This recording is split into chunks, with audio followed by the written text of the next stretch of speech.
According to Georgia law enforcement officials, a young woman has been killed by her own father in a tragic crime that has all the trappings of an Islamic extremist honor killing.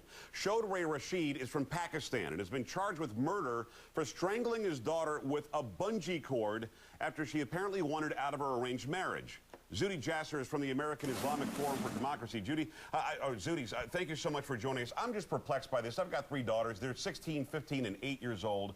And my God, wouldn't it be easier to live your life with a daughter who's divorced than to live your life with the stain of having killed her?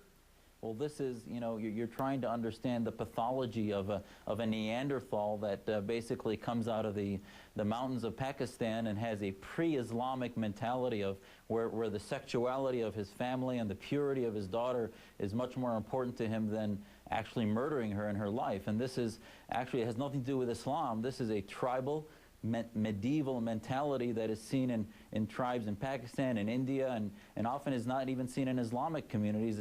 It's basically part of the ignorance of the tribal community. Now, you say that it's pre-Islamic, and I remember after 9/11, President Bush said that Islam is a religion of peace. But why is it that we do see it sort of concentrated amongst this particular religious group? We don't see this problem among Eastern European Jews, for example, or Hispanic Catholics coming up from Mexico and Central America. Why does it seem to be concentrated in this particular group?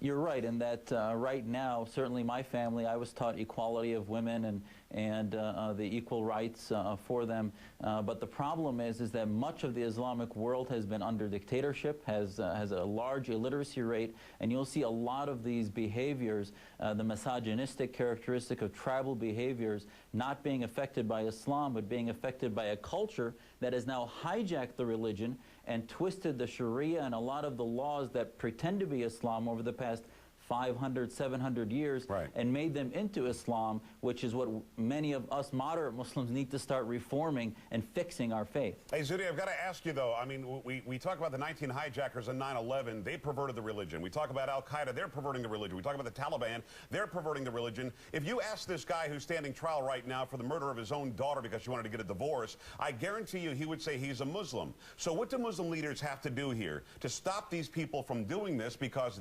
isn't there a provision in the Quran that says when you go to another culture, you have to follow the laws of that culture? Our laws, last I checked, say you can't kill your daughter. The Islam clearly forbids such a thing and actually gives women the rights to a prenuptial agreement at their wedding and, wow, and preserves a lot of these things that are being completely missed by these Neanderthals.